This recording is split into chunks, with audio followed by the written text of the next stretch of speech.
Hola, hoy vamos a meternos de lleno en una figura fascinante, ¿verdad?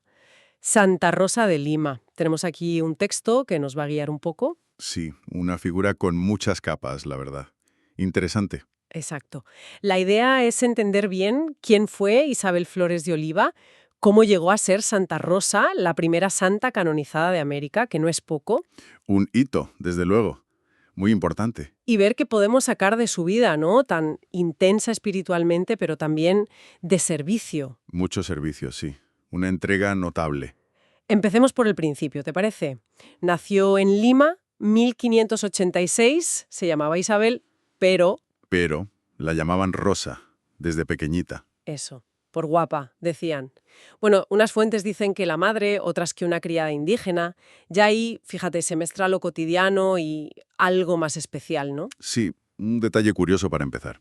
Ya apunta maneras. Pues venga, vamos a desgranar esta historia.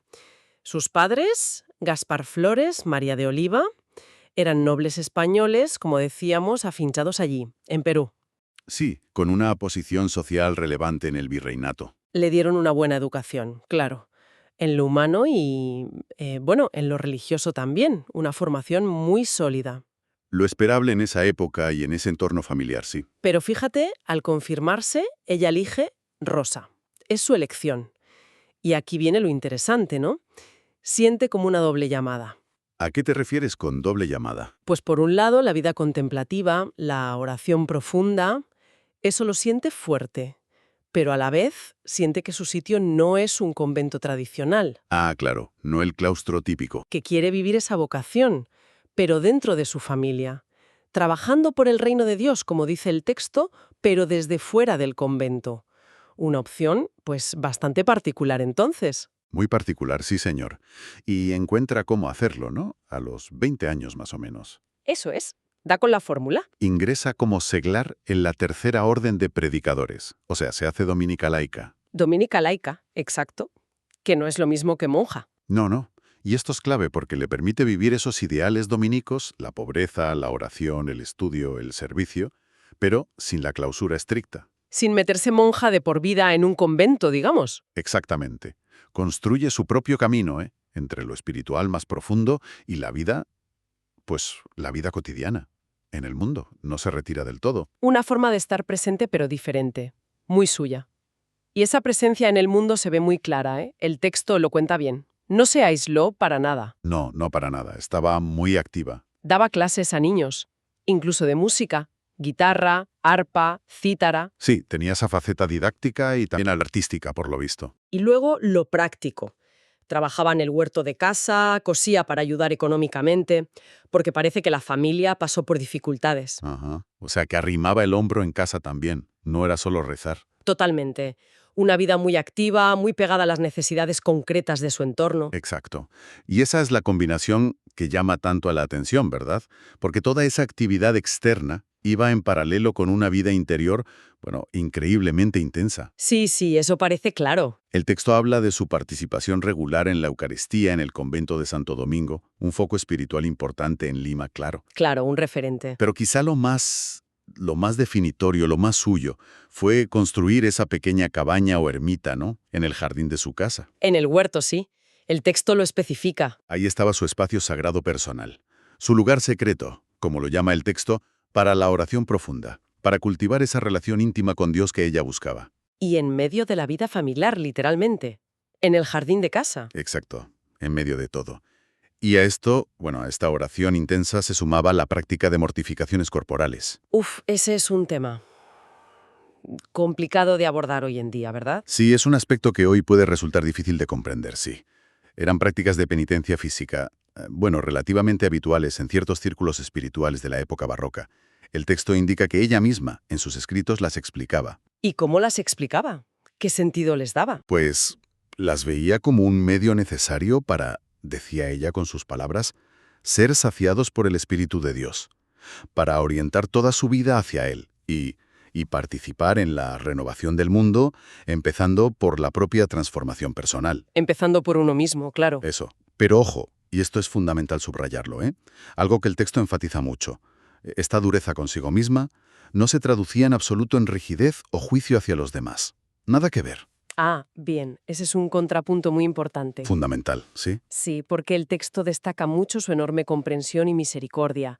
Se dice que disculpaba errores ajenos, perdonaba ofensas. Se volcaba en ayudar a los demás, sí. Exacto. Ayudaba a pecadores a encontrar el camino y, sobre todo, socorría a enfermos y necesitados. Había en ella una compasión muy activa. Muy activa, efectivamente. Incluso albergó el deseo de ser misionera fuera de Lima, aunque al final, por las circunstancias, no pudo ser. Tenía ese impulso misionero también, sí. Vemos esa tensión constante, ¿no?, entre esa interioridad tan radical y una exterioridad volcada al prójimo. Totalmente. Y esa vida interior sufre una intensificación, un giro decisivo, a raíz de una experiencia mística que el texto relata como, bueno, como algo fundacional para ella. ¿Cuál fue esa experiencia? Cuéntanos. Pues estando en oración ante una imagen de la Virgen con el niño, ella siente interiormente, o escucha interiormente, que Jesús le dice, «Rosa, dedícame todo tu amor». Vaya, palabras mayores. Desde luego. Y eso marca un punto de no retorno para ella. A partir de ese momento su amor se focaliza de manera absoluta en Dios. Una entrega total y exclusiva. Sí, una entrega que ella canaliza a través de la virginidad, la oración incesante y la penitencia intensificada todavía más. Hay una frase suya citada en el texto que es realmente impactante, ¿eh? Refleja esa entrega sin reservas. Mi Dios, puedes aumentar mis sufrimientos con tal de que aumentes mi amor a ti. Tremenda. Sí, impactante. Nos conecta directamente con la idea del sufrimiento redentor, esa concepción teológica de que el dolor, cuando se vive, unido a la pasión de Cristo y aceptado con fe, pues puede tener un valor purificador y salvífico. Exacto. No solo para uno mismo, sino también para los demás. Una idea que ella parece abrazar de una forma, bueno, extrema. Casi desafiante, como decías. Sí, muy radical. Y este vuelco interior parece coincidir, o al menos verse reforzado, por la lectura de la vida y los escritos de Santa Catalina de Siena, otra gran mística dominica que la precedió. Claro, una referencia importante para ella, siendo dominica también. El texto dice que Catalina le inspira un amor particular por la sangre de Cristo y por la Iglesia. Y es en su ermita del jardín, en ese espacio de intimidad con Dios, donde se dice que Rosa experimentó de forma muy vívida la pasión de Jesús. ¿Cómo que la experimentó? ¿La revivió? Bueno, la vivió místicamente, digamos. Una experiencia interior muy fuerte. Pero lo fascinante aquí, y que el texto subraya como un punto clave, es que lo hacía con intenciones muy concretas y ligadas a su realidad. Ah, sí. ¿Cuáles eran esas intenciones? Pues pedía por la conversión de los españoles y por la evangelización de los indígenas del Perú. O sea que su mística más profunda no era una evasión, sino que estaba conectada a las grandes preocupaciones sociales y religiosas de su tiempo y lugar. Exacto. No era una huida del mundo, ¿eh? Estaba totalmente anclada en su realidad. Una espiritualidad con una dimensión aplicada, por así decirlo. Muy encarnada. Es una conexión poderosa, la verdad, y a pesar de amar la soledad de su ermita para esa contemplación tan profunda, no se desentiende del mundo. No, no. Al contrario, como decíamos. Sentía un fuerte impulso por guiar a otros hacia esa oración secreta, como la llamaba ella. Quería compartirlo. Sí, quería que otros también encontraran ese camino. El texto menciona que promovía la lectura de libros espirituales y animaba a los sacerdotes a fomentar la oración entre la gente. Tenía un celo, ardiente por la salvación de las almas. Muchísimo celo. Tanto de los pecadores en general como, de forma muy específica, el texto insiste, de los indios, por quienes, según se dice, estaba dispuesta a dar la vida. Y por cuya conversión ofrecía sus duras penitencias. Sí, buscaba ganarlos para Cristo, es la expresión que usa el texto, muy de la época. Y en medio de todo esto, de esta intensidad brutal, también experimentó lo que llaman la noche oscura, ¿no? La aridez espiritual. Sí, el texto habla de un periodo de unos 15 años de gran sequedad interior, descrito como un crisol purificador. 15 años, es mucho tiempo.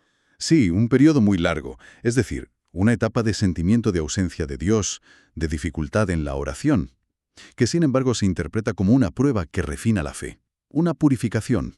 Una prueba muy dura, imagino. Desde luego.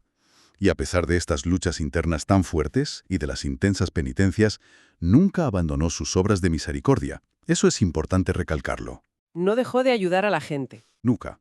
La atención a los necesitados, a los enfermos, a los oprimidos, fue una constante en su vida, un pilar tan importante como la oración y la penitencia. El texto también resalta otros dos ejes fundamentales de su devoción: un amor muy profundo a Jesús presente en la Eucaristía Sí, la presencia real en la Eucaristía era central para ella. y una gran devoción a la Virgen María. De hecho, se cuenta que era una propagadora incansable del rezo del rosario. Sí, sí, muy mariana.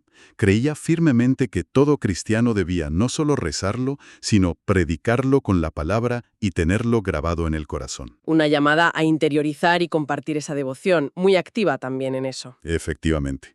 Y aunque, como decíamos, se le atribuyen esas mortificaciones que hoy nos pueden parecer extremas, el texto también recoge que, en vida, ya se le reconocían numerosas conversiones y milagros. Milagros en vida. Sí.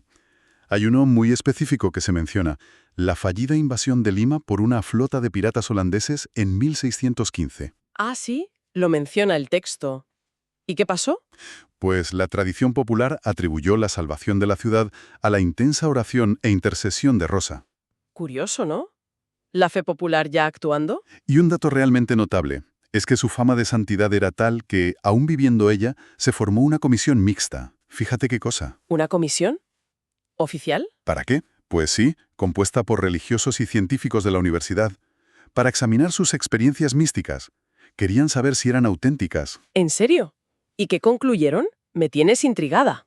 Pues concluyeron que sus vivencias eran auténticos dones de gracia divina, y no producto de engaño o enfermedad mental. Vaya, una especie de sello de calidad en vida, validada por expertos. Algo bastante inusual, desde luego. Le dio mucho prestigio ya entonces. Claro, esa fama explica la reacción a su muerte. Falleció muy joven, ¿verdad? Con apenas 31 años. Sí, jovencísima. La noche del 23 de agosto de 1617, justo después de renovar sus votos como terciaria dominicana. Y dicen que sus últimas palabras fueron: Jesús, que estés siempre conmigo. Muy coherente con su vida. Eso cuenta la tradición, sí. Y el texto describe cómo una multitud inmensa, impresionante, acudió a su funeral. La gente ya la consideraba santa, sin duda. Para el pueblo limeño no había ninguna duda. Su muerte fue la confirmación de una creencia popular muy arraigada. Y el texto añade un detalle final casi legendario, un epílogo muy poético. Sí, es un detalle bonito, que tiempo después de su muerte, al trasladar sus restos a la Capilla del Rosario en el convento de Santo Domingo. El mismo convento donde ella acudía a misa, claro. Exacto. Pues que la imagen de la Virgen del Rosario ante la cual ella había rezado tantas veces, pareció sonreír. Sonreír, la estatua. Eso dicen las crónicas de la época. Que la gente presente lo aclamó como un milagro. Un último signo, ¿no?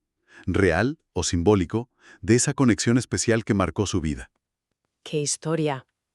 El reconocimiento oficial por parte de la Iglesia Católica llegó relativamente pronto para los estándares de la época, ¿no? Sí, si lo comparamos con otros procesos, fue bastante rápido. Fue beatificada en 1668 y canonizada apenas 3 años después, en 1671, por el Papa Clemente X.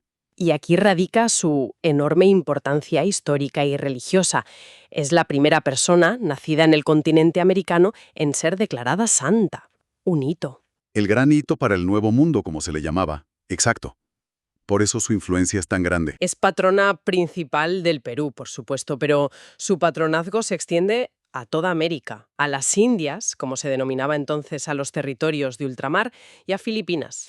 Un patronazo amplísimo, sí, y curiosamente su protección se invoca también para aspectos más terrenales, ¿no?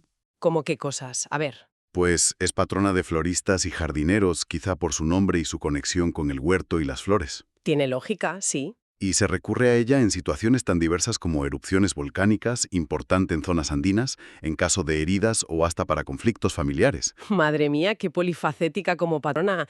Su fiesta litúrgica se celebra el 30 de agosto en muchos lugares, ¿verdad? Aunque creo que la fecha ha variado históricamente. Sí, ha habido cambios, pero el 30 de agosto es la fecha tradicional en muchos sitios y es la que menciona el texto que estamos manejando nosotros. Para ir cerrando esta exploración tan intensa, hay una cita de Santa Rosa que recoge el texto y que condensa muy bien su visión espiritual, esa relación intrínseca que veía entre dificultad y crecimiento. Sí, es una cita muy reveladora de su pensamiento. Dice, Todos han de saber que la gracia viene después de la tribulación.